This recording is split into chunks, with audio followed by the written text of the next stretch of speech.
Hello students, welcome back to my YouTube channel Indian judiciary. आज की video में हम एमपी विशेष न्यायालय अधिनियम 2011 के पार्ट 2 के एमसीक्यूज़ करेंगे। कल की वीडियो में हमने पार्ट 1 के एमसीक्यूज़ करे थे जिसमें टोटल 25 क्वेश्चन थे। आज की वीडियो में भी टोटल 25 क्वेश्चन होने वाले हैं। जिन्होंने अभी तक कल की वीडियो नहीं देखी है वो जाके देख सकते हैं। एमपी एडीपीओ 2025 की प्लेलिस्ट चेकआउट कर लीजिएगा। वहाँ पे 1 अगस्त से बिल्कुल फ्री एमपी एडीपीओ का बैच चल रहा है जिसकी क्लास आपको डेली 9 AM पे मिल जाती है। आज हमारे 5 एक्ट कम्प्लीटली कवर हो जाएंगे।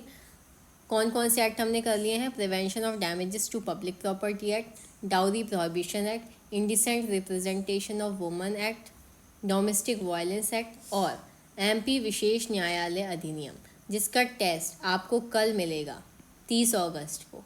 ठीक है, सैटरडे को टेस्ट होगा और लिंक आपको मिल जाएगी 12 बजे दोपहर में। टेलीग्राम ज्वाइन कर लीजिए उसके लिए। ठीक है, टेलीग्राम का लिंक मैंने डिस्क्रिप्शन में दे दिया है और कमेंट भी पिन कर दिया है। चलिए स्टार्ट करते हैं आज का session. Who can authorize the public prosecutor to file an application for confiscation of property under section 13?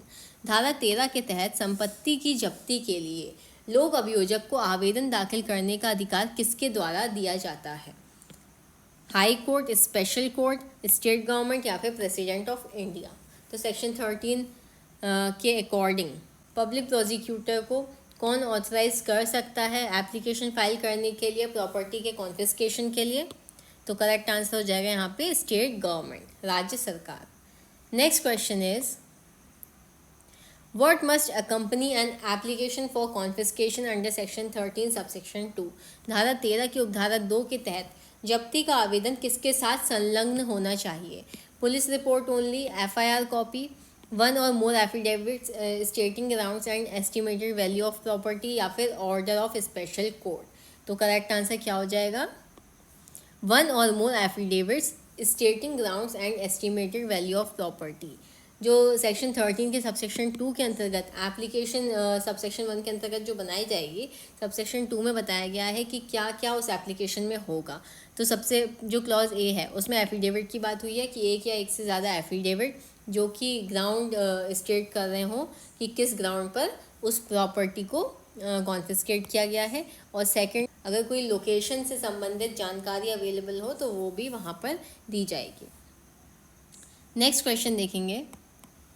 An application for confiscation under section 13 is filed before whom? धारा 13 के तहत जब्ती का आवेदन किसके समक्ष दाखिल किया जाता है? High court, authorised officer, governor या फिर लोकायुक्त। तो करेक्ट आंसर क्या होगा? ऑप्शन बी, ऑथराइज्ड ऑफिसर, अधिकृत अधिकारी। नेक्स्ट क्वेश्चन देखेंगे। Minimum period allowed in the notice for the person affected to respond is. Notice में प्रभावित व्यक्ति को उत्तर देने के लिए न्यूनतम समय कितना दिया जाएगा? 7 days, 15 days, 30 days या फिर 60 days। तो करेक्ट आंसर क्या हो जाएगा? 30 days। ठीक है, 30 दिन से कम का समय नहीं होना चाहिए। 30 दिन तक का समय दिया जाएगा कि जो अग्रीव्ड जो अफेक्टेड पर्सन है उसको रिप्लाई देने का टाइम दिया जाएगा। नेक्स्ट क्वेश्चन देखेंगे। The notice under section 14 requires the person affected to. धारा 14 के अंतर्गत नोटिस में प्रभावित व्यक्ति से क्या अपेक्षित है? To pay penalty immediately, to show source of income, assets and evidence, to appear before high court या फिर to surrender property without explanation. तो क्या करेक्ट आंसर हो जाएगा यहाँ पे? सेक्शन 14 की बात हो रही है। Yes, option B will be the correct answer, to show source of income, assets and evidence. ठीक है, उससे पूछा जाएगा कि आपका सोर्स ऑफ इनकम क्या है, क्या एसेट्स है, क्या एविडेंस है कि वो प्रॉपर्टी जो है वो आपने लीगली एक्वायर की है। Next question is property declared as illegally acquired shall, अवैध रूप से अर्जित घोषित संपत्ति, be return to the owner, be confiscated to the state government free from all encumbrances, be given to special court या फिर be transfer to high court. तो correct answer क्या हो जाएगा? Be confiscated to the state government free from all encumbrances. राज्य सरकार को जब्त होगी बिना किसी बंधन के। ठीक है, उस प्रॉपर्टी पर फिर कोई क्लेम वगैरह नहीं कर सकता है, सभी चीज़ों से वो मुक्त होगी। नेक्स्ट क्वेश्चन है within what period must confiscation proceeding be disposed of. कितने समय में जब्ती की कार्यवाही पूरी हो जानी चाहिए? 3 months, 6 months, 1 year या फिर नो टाइम लिमिट। तो करेक्ट आंसर क्या है? 6 मंथ्स। ठीक है, 6 महीने के अंतर्गत कॉन्फिस्केशन से रिलेटेड, जब्ती से रिलेटेड कार्यवाही पूरी हो जानी चाहिए। नेक्स्ट क्वेश्चन देखेंगे। Once an order of confiscation is passed under section 15 it is final. धारा 15 के अंतर्गत जब्ती का आदेश एक बार पारित हो जाए तो वह अंतिम होता है। Subject to revision by high court, subject to appeal under section 17, can be challenged in any civil court या फिर cannot be question anywhere. तो सेक्शन 15 के अकॉर्डिंग इसका क्या आंसर होगा? जब ये क्वेश्चन आपका एग्जाम में आएगा तो आप क्लॉज बी, ऑप्शन बी और ऑप्शन डी में कंफ्यूज होने वाले हो। ठीक है, लेकिन आपको क्वेश्चन को अच्छे से पढ़ना है कि वो सबसे बेस्ट आंसर क्या हो सकता है यहाँ पे। तो सबसे बेस्ट आंसर होगा, वो होगा option B, subject to appeal under section 17, धारा 17 के अपील के अधीन। यानी कि सेक्शन 15 के अंतर्गत जब कॉन्फिस्केशन का आदेश एक बार पास कर दिया जाता है तो वो अंतिम होता है। ठीक है, सिर्फ और सिर्फ सेक्शन 17 में ही उसकी अपील की जा सकती है, और साथ में क्या था कि और फिर कहीं भी उसको चुनौती नहीं दी जा सकती। ठीक है, सबसे पहली बात तो वो फाइनल होता है, उसे कहीं भी चैलेंज नहीं किया जा सकता, कहीं भी क्वेश्चन नहीं किया जा सकता है। लेकिन साथ में इन्होंने ये वाला ऑप्शन रख दिया, subject to appeal under section 17, तो ये बेस्ट आंसर होगा इस क्वेश्चन का। ठीक है, नेक्स्ट क्वेश्चन देखेंगे। Under section 16 any transfer of property after notice under section 14 shall be.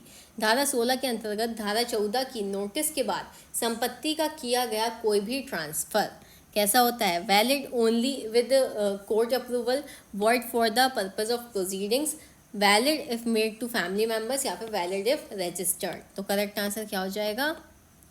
Option B, void for the purpose of proceeding, कार्यवाही के लिए अमान्य होगा। ठीक है, धारा 16 के अंतर्गत 14 की नोटिस के बाद संपत्ति का किया गया कोई भी ट्रांसफर कैसा होता है? नल और वॉइड होता है। Next question, the main purpose of section 16 is to prevent. धारा 16 का मुख्य उद्देश्य क्या है? किस चीज़ को रोकना है? Delay in trials, property transfer to defeat confiscation, unauthorised adjournments या फिर मिसयूज ऑफ कंपनी शेयर्स। तो करेक्ट आंसर क्या हो जाएगा? Property transfers to defeat confiscation, जब्ती से बचाने के लिए संपत्ति का ट्रांसफर। सेक्शन 16 में सभी ट्रांसफ़र को वॉइड बोल रहा है कि कोई भी ट्रांसफ़र जो एक बार जब्ती का नोटिस आ जाता है, ठीक है, उसके बाद कोई भी ट्रांसफ़र नहीं की जा सकती है प्रॉपर्टी। तो सेक्शन 16 जो है वो मेनली प्रिवेंट करता है ऐसे ट्रांसफ़र को जो कि जब्ती से बचाने के लिए, प्रॉपर्टी को जब्ती से बचाने के लिए किए जाते हैं। नेक्स्ट क्वेश्चन देखेंगे। Under section 17 an appeal against the order of the authorised officer lies to. धारा 17 के अंतर्गत प्राधिकृत अधिकारी के आदेश के विरुद्ध अपील कहाँ की जाती है? District court, session court, high court या फिर सुप्रीम कोर्ट। करेक्ट आंसर क्या हो जाएगा? High court. नेक्स्ट क्वेश्चन है, with in how many days must an appeal under section 17 be filed. धारा 17 के अंतर्गत अपील कितने दिनों के भीतर दायर करनी होगी? 15 दिन, 30 दिन, 45 दिन या फिर 60 दिन। तो करेक्ट आंसर क्या हो जाएगा? 30 दिन। ठीक है, नेक्स्ट क्वेश्चन है, the high court should preferably dispose of an appeal under section 17 with in. धारा 17 के अंतर्गत उच्च न्यायालय को अपील का निपटारा अधिमानता कितने समय में करना चाहिए? 3 मंथ्स, 6 मंथ्स, 9 मंथ्स या फिर 1 ईयर। तो करेक्ट आंसर हो जाएगा यहाँ पे 6 मंथ। ठीक है, 6 महीने में उस अपील को डिस्पोज करना होगा हाई कोर्ट को। नेक्स्ट क्वेश्चन देखेंगे। Under section 18 once property is confiscated the person affected must surrender possession within. धारा 18 के अंतर्गत संपत्ति जब्त होने के बाद प्रभावित व्यक्ति को कितने समय में कब्जा सौंपना होगा? 15 डेज, 30 डेज, 45 डेज या फिर 60 डेज। तो करेक्ट आंसर क्या है? 30 डेज, 30 दिन के अंदर। Next question is, if a person refuses to comply with the order of surrender under section 18 the authorized officer में, यदि कोई व्यक्ति धारा 18 के आदेश का पालन करने से मना करता है तो प्राधिकृत अधिकारी cancel the confiscation, wait for court order, use necessary force to take possession या फिर इम्पोज फाइन ओनली। तो करेक्ट आंसर क्या हो जाएगा? Option C, use necessary force to take possession, बल प्रयोग कर कब्जा ले सकता है। उतना बल का प्रयोग कर सकेगा जितना कि ज़रूरी है।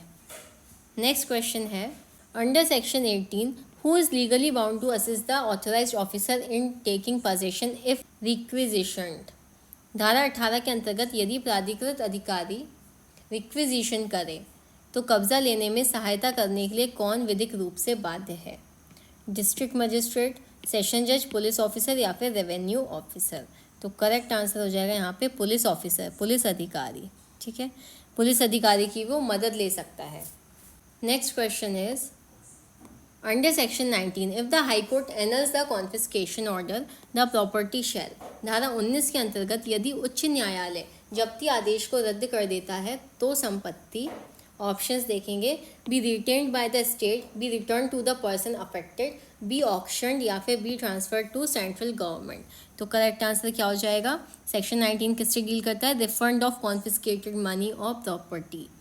तो करेक्ट आंसर यहाँ पे हो जाएगा be return to the person affected. प्रभावित व्यक्ति को लौटाई जाएगी वो संपत्ति अगर कॉन्फिस्केशन का ऑर्डर जो है उसको एनल कर दिया जाता है हाई कोर्ट के द्वारा। नेक्स्ट क्वेश्चन है, if it is not possible to return the confiscated property the person affected is entitled to.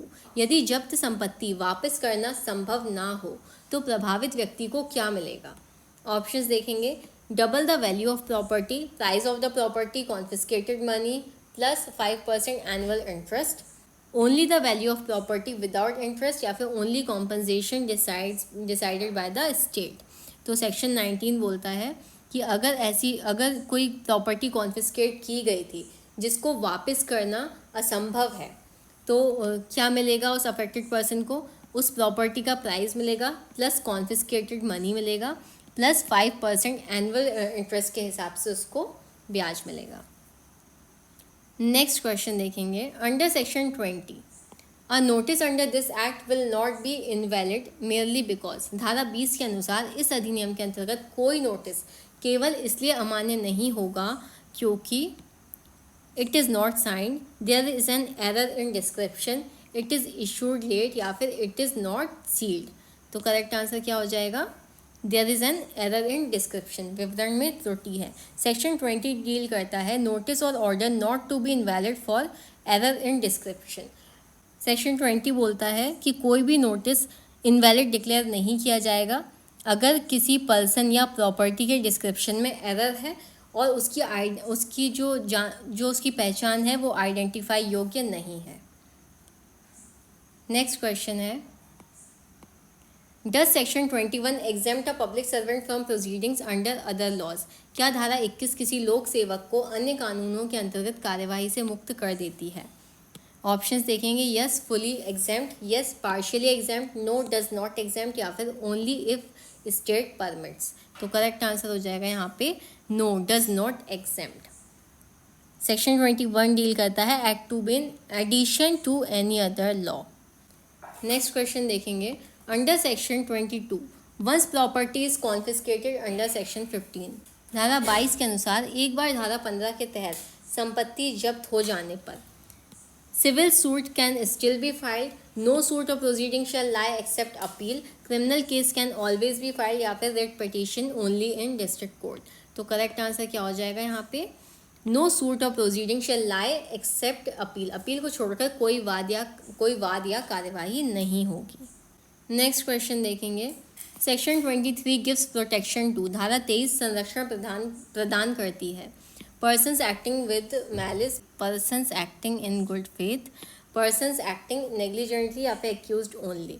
तो सेक्शन 23 डील करता है protection of action taken in good faith. यहाँ पर सेविंग क्लॉज है तो करेक्ट आंसर हो जाएगा option B, persons acting in good faith।